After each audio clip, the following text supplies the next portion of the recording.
qu'on peut acclamer notre Seigneur Jésus? Acclamons bien notre Seigneur. Veuillez vous asseoir. Merci les chants. Puisse l'Éternel nous bénir au nom de Jésus. Nous voulons encore une fois dire merci à tous les révérends pasteurs, tous les servants de Dieu. Ce matin, nous font l'honneur et l'amitié d'être avec nous pour prendre part à ce programme assez important.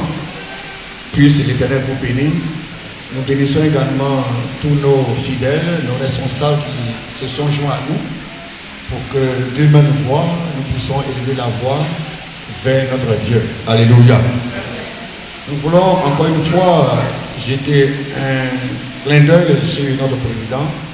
C'est un homme de vision, un homme assez déterminé. Je l'ai connu il y a beaucoup longtemps. C'est un homme, quand il est engagé, il va jusqu'au bout. Et nous savons combien de fois le fardeau de la nation qui est sur lui, combien de fois il a bataillé main et pieds pour nous rassembler. Ce n'était pas facile. C'est un homme très très courageux. C'est un ami à moi. Je veux encore qu'on acclame le Seigneur pour la vie du président Vivo.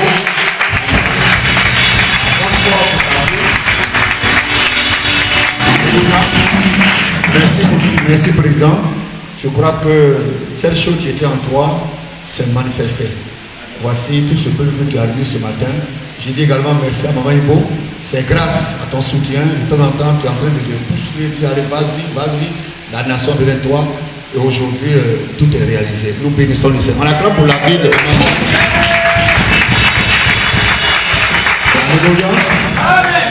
Et donc, nous sommes ce matin dans un cadre assez spécial, un cadre d'intercession pour la Côte d'Ivoire.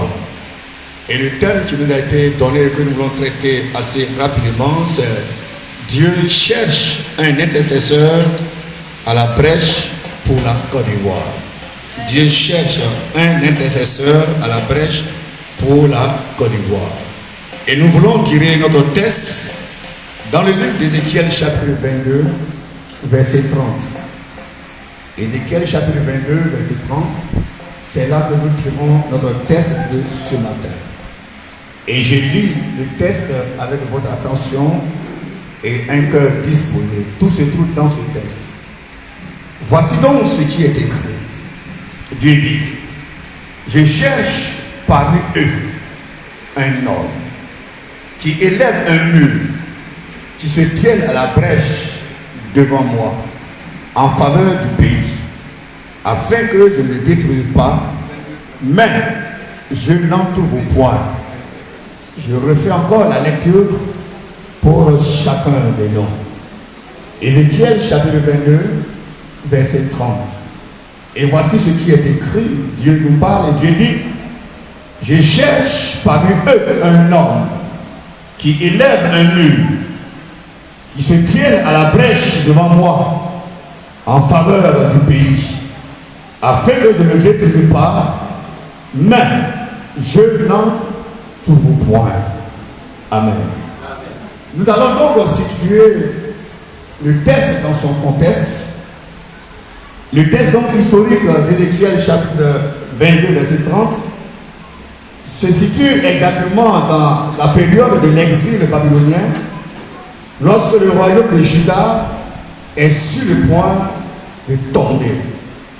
Et le prophète Ézéchiel, déporté à Babylone, transmet des messages divins au peuple juif, tant à ceux qui sont en exil et également à ceux qui sont restés à Jérusalem. Le chapitre 22 du livre d'Ézéchiel dénonce les péchés du peuple juif, du peuple de Dieu, en particulier, et également les péchés dénoncés, les péchés des dirigeants, les péchés des prêtres, les péchés des prophètes, qui ont conduit résolument la nation à une ruine, parce qu'ils ont manqué à leur but, ils ont dévié. Et dans ce texte, le verset 30 d'Ézéchiel 22 révèle la recherche de Dieu d'un intercesseur, d'un homme qui se tient à la brèche, c'est-à-dire qui intercède pour le peuple et prie pour que Dieu épargne Jérusalem. Et vous voyez que le verset souligne l'absence de cet intercesseur, de cet homme. Le verset souligne l'absence, ce qui a pour conséquence la destruction de Jérusalem, le jugement divin et puis la déportation du peuple de Dieu. Donc Dieu est préoccupé parce que la décision implique de destruction de l'Église ou de la nation, mais en même temps, Dieu, qui est de bonté de grâce, cherche quelqu'un qui puisse se mettre devant lui pour parler, pour que Dieu intervienne en faveur de la nation. Quelqu'un n'a pas dit amen fort. Voici donc quelques éléments clés du contexte historique. 1. L'exil babylonien. Le royaume de Juda est sous la menace de Babylone et la ville de Jérusalem est sur le point d'être assiégée. Donc un embargo était prévu pour bloquer tout ce qui est évolution sociale, économique, spirituelle même de la nation. Donc le jugement était là et dans peu de temps, le pays serait assiégé. Bien aimé, notre nation, la Côte d'Ivoire, connaît une menace spirituelle, une menace diabolique, et la Côte d'Ivoire est en train de se placer résolument sous l'embargo démoniaque, sous les puissances des forces occultes. Il y a lieu donc que nous puissions nous lever pour chercher la face de l'Éternel. Donc, la situation de l'exil de Babylonien exige que Dieu cherche quelqu'un parce que dans peu de temps, le peuple sera assiégé.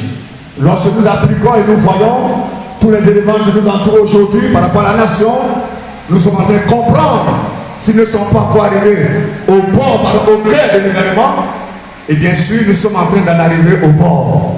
Dieu donc cherche un intercesseur afin que notre pays, la Côte d'Ivoire, ne soit pas assiégé par des forces occultes. Quelqu'un n'a pas dit amen. La deuxième vérité qui est là-dedans, une vérité clé là-dedans, c'est le péché de Juda, les péchés de Juda. Et lesquels dénoncent les péchés du peuple, y compris l'idolâtrie, l'injustice et le mépris de la loi de Dieu. La loi de Dieu à cette époque était profanée et l'idolâtrie était au comble dans cette nation. Dieu n'était plus considéré, les lieux de Dieu étaient profanés et Dieu donc a décidé de mettre de l'ordre parce qu'il ne reconnaît plus son peuple. Mes amis, quand nous regardons aujourd'hui nos églises, quand nous regardons aujourd'hui nos programmes, est-ce que l'église n'est pas profanée? Est-ce que Dieu n'est pas mis à l'écart? Regardons combien de fois l'église elle-même est en train de plonger dans l'idolâtrie, en train de plonger dans ce qui est anormal devant Dieu. Et du coup, déjà, Dieu n'est pas content à cause de la présence du péché. Regardez à quel point le peuple, même la nation ivoirienne, est en train de plonger dans le péché de façon graduelle. L'église, la nation, tous est en train de plonger. Dieu dit, avant qu'il ne soit trop tard, avant que sa femme ne tombe sur la nation, Dieu cherche un homme, Dieu cherche une femme, Dieu cherche un prophète, Dieu cherche un pasteur qui se met dans la brèche pour intercéder. Cela exprime l'amour de Dieu. Vous savez, quand Dieu décide de déstabiliser une nation, quand Dieu décide de mettre fin à une nation, en même temps que Dieu décide, son amour vient s'interposer entre le jugement de Dieu et la nation. C'est en cela le moment que Dieu cherche quelqu'un. Dieu cherche une femme, une personne pour se mettre devant lui, pour intercéder, pour prier, afin que Satan ne tombe pas sur la nation. La colère donc a été provoquée par le péché de Juda. C'est pourquoi Dieu, ne voulant pas détruire cette nation, demande que quelqu'un intercède. Quelqu'un n'a pas dit amen. Bien-aimés prophètes, hommes de Dieu, pasteurs, évangélistes, responsables, diacres, tous ici ensemble, notre rôle, c'est dénoncer le péché. Le péché dans les communautés, le péché dans nos églises, le péché dans la nation, c'est la responsabilité que Dieu nous donne. Et aujourd'hui, nous voyons combien de fois, tous, pasteurs, églises, fidèles, nous sommes en train de nous plonger dans une condition totale, au point que Dieu est en train d'être écarté aujourd'hui. Dieu n'est plus magnifié et célébré dans nos communautés et cela attire la colère de Dieu. Mais cependant, par son amour, il cherche une personne parmi nous qui se met dans la brèche et qui intervient. La troisième vérité fondamentale, c'est le rôle qu'a joué Ézéchiel. Quelqu'un n'a pas dit amen fort. Quelqu'un n'a pas dit amen fort. Dieu regarde parmi les prophètes à cette époque, parmi les dirigeants, parmi les sacrificateurs, les élus, et son regard est porté sur Ézéchiel, l'homme de Dieu. Il avait un message poignant, un message venant de l'Éternel. Ézéchiel avait pour mission d'exhorter le peuple à la repentance. La mission d'Ézéchiel, choisie par Dieu, c'était de pousser le peuple à la repentance. N'est-il pas vrai quand le peuple de la Bible nous dit dans 2 Corinthiens chapitre 7 verset 14, si mon peuple qui est invoqué mon nom, puis s'humilie, chaîne ma face et se détourne de ses mauvaises voies, moi Dieu je le guérirai. Quand je vais me lever pour arrêter la rosée, pour fermer le ciel, cependant je cherche quelqu'un. Et Dieu a trouvé Ézéchiel pour porter son message à la nation, pour suivre la nation à la repentance, pour pousser le peuple à la repentance. Oh mais Dieu veut que nous jouions un rôle dans cette nation. Dieu veut que nous nous levons. Dieu veut mettre la parole dans nos bouches.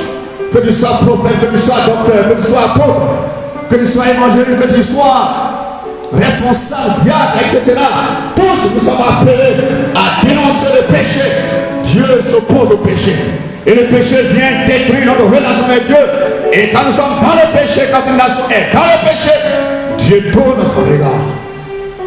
C'est pourquoi en ce jour, il est plus que jamais temps que l'Église se lève pour dénoncer le péché, pour pousser l'Église à la repentance, pour pousser la nation à la repentance. Ce fut donc le rôle qu'a joué Ézéchiel. La quatrième vérité fondamentale que nous retenons, c'est que Dieu se met à la recherche d'un intercesseur. Et Dieu dit, je cherche un intercesseur. Dieu cherche donc un homme pour intercéder. Dieu cherche une femme pour intercéder. Mais la Bible va dire que Dieu n'en trouve pas. Cela va conduire au jugement. Dieu n'en trouve pas. Dieu n'en trouve pas. Est-ce qu'aujourd'hui, tous rassemblés, fidèles, diacres, responsables, pasteurs, prophètes, docteurs, évangélistes, apôtres, est-ce que Dieu peut trouver parmi nous une femme, un homme qui prennent à cœur la situation dégradante de la nation ivoirienne, qui va en dehors de ses occupations personnelles, qui va voir un calendrier pour dire moi, je me tiendrai à la brèche pour ne pas que cette belle nation, la Côte d'Ivoire, soit détruite. Est-ce que Dieu ce matin peut trouver quelqu'un parmi nous en qui il va déposer le fardeau, en qui il va déposer ce fardeau, par qui tu vas parler pour interpeller une personne, une femme? Est-ce que Dieu peut compter sur toi? C'est nous avons beaucoup de préoccupations. Mais ce qui est important devant Dieu, c'est de trouver quelqu'un qui va s'occuper de lui. Écoutez-moi bien, mes amis. Quand tu t'occupes des affaires de Dieu, Dieu s'occupe de tes affaires. Quand tu fais pour Dieu, Dieu fait pour toi. Nous bénissons le nom du Seigneur pour la vie de notre président qui a eu ce fardeau et qui nous a rassemblé tout. Et qui, par cette invitation, vous invite pour qu'une seule voix s'élève vers le roi des rois. Alléluia. Est-ce qu'on peut acclamer ce matin notre Seigneur?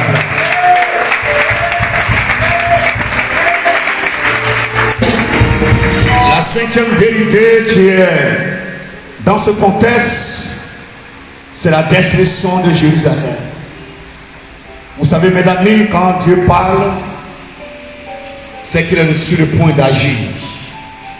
Mais comme il est rempli d'amour, il lui dit. Le verset 30 annonce la ruine de la ville et la déportation de son peuple. Souvenons-nous,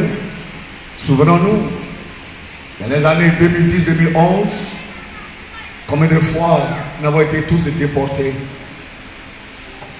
Il y en a, comme leur propre gré, se sont trouvés dans d'autres pays étrangers, en pardonnant tout ce qui nous préoccupait, tout ce qui nous empêchait de nous mettre ensemble pour prier. Nous avons été obligés de laisser nos tentes, nos beaux tentes, nos maisons, nos fauteuils, nos télévisions. Et chacun s'est retrouvé dans les broussailles. Chacun s'est retrouvé quelque part coincé, limité. C'était compliqué. Et quand nous sommes revenus, nous avons vu à quel point nos tentes, même le lieu de temps était dégradé, les maisons dégradées. Nous ne voulons pas que cela arrive dans cette année 2025. Oh, tu n'as pas dit un amen. Nous ne voulons pas nous voir dans les rues en train de marcher contre le pas des gens. Nous ne voulons pas nous voir quitter nos maisons, nos habitations, nos temples. C'est pourquoi Dieu dit, le jugement est imminent. D'un moment à l'autre, tout peut sauter, tout peut éclater.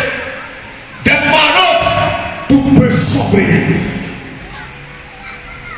Dieu cherche une personne qui va se mettre entre le jugement de Dieu et le peuple. Une personne qui va se mettre entre la sentence de Dieu, qui va manifester l'amour que Dieu a pour la nation. Parce que justement, l'amour de Dieu qu'il exprime passe également par les intercesseurs en faveur de la nation. En somme, Ézéchiel chapitre 22, verset 30 est un appel à la repentance. Quelqu'un n'a pas dit amen fort. Je répète encore une fois, Ézéchiel chapitre 22, verset 30 est un appel à la repentance dans un contexte de crise et de jugement imminent, soulignant l'importance de l'intercession et de la responsabilité individuelle devant le Seigneur. Mes amis, frères et sœurs en Christ, chers pasteurs, chers éminents hommes de Dieu, regardons notre nation, ouvrons nos yeux, regardons le contexte spirituel dans lequel notre nation se trouve aujourd'hui. Arrêtons de dormir, vendons nos vies à la prière, vendons nos sommeils, ouvrons nos yeux et regardons la situation dégradante de façon morale que vit notre nation aujourd'hui. À quel point nous sentons une dégradation morale. Il suffit simplement de jeter un coup d'œil et vous verrez avec moi que spirituellement, moralement, notre chère nation de la Côte d'Ivoire est en train de plonger, en train de dégrader, et d'un moment à l'autre, notre nation sera assiégée. Regardons, mes amis, la crise économique, la crise humanitaire, la crise sociale spirituelle dans laquelle notre nation vit aujourd'hui. Regardons, chers frères et sœurs, chers pasteurs, chers responsables, regardons à quel point la dépravation sexuelle a atteint son comble. Aujourd'hui, nous parlons d'homosexualité, de lesbianisme, et dans peu de temps, tout sera libéralisé. Mais où est l'Église? Regardons à quel point des lois se prennent au travers pour aller contre la loi divine. Mes amis, la nation est en train de plonger dans une idolâtrie pas possible, accumulation de péché, et la colère de Dieu est suspendue sur la Côte d'Ivoire. Regardons l'état spirituel de nos églises, regardons l'état spirituel, regardons à quel point l'église a dû abandonner sa responsabilité, parce que c'est à l'église que Dieu a donné le mandat de libérer les nations, le mandat de libérer les vies, c'est à l'église. Regardons à quel point l'église a dû démissionner. Quand on dit l'église, mettons-nous ensemble pour prier, c'est là que chacun regarde, chacun individualise son programme, personne ne veut se déplacer, et l'église est totalement définie. Les pasteurs n'arrivent pas à se mettre ensemble pour élever la voix vers le Seigneur. Regardons la situation. Aujourd'hui, il est très très difficile que les hommes de Dieu se mettent ensemble, que les églises se mettent ensemble pour parler d'une même voix. Nous sommes en train d'aller graduellement à la crise économique, à la crise spirituelle, à la crise morale. Et les cultes, les lieux de culte sont en train de profaner. L'église également est en train d'être profanée. Dieu cherche parmi nous des hommes, alléluia, des hommes, des femmes qui élèvent un mur devant l'Éternel, qui se tiennent à la brèche en faveur du pays. Et c'est à l'église que le mandat a été donné. Le livre de Darby nous dit ceci. Darby nous dit ceci. Et j'ai cherché parmi eux un homme qui ferma l'enceinte et qui se tint à la brèche devant moi pour le pays, afin que je ne le détruise pas. Mais je n'en trouve pas. Ésaïe chapitre 59, 7 nous dit, il voit qu'il n'y a personne, qu'il n'y a même pas un homme. Il s'étonne de ce que personne n'intercède.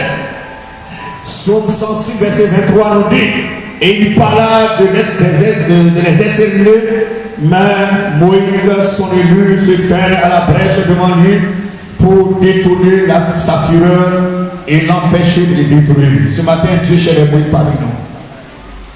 Dieu cherche les Moïse parmi nous. Quelqu'un n'a pas dit Amen.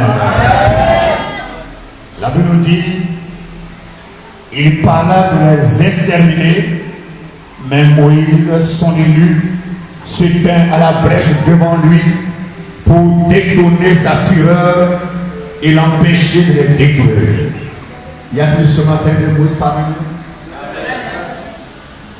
Est-ce que Dieu peut trouver ce matin des Moïse parmi nous? Alléluia. Bien-aimés, je voulais ce matin m'arrêter là pour nous dire que la méchanceté du peuple est montée jusqu'au nez de Dieu. Et Dieu donc a désiré détruire, mais cependant Dieu cherche un Moïse parmi nous. Sois ce Moïse.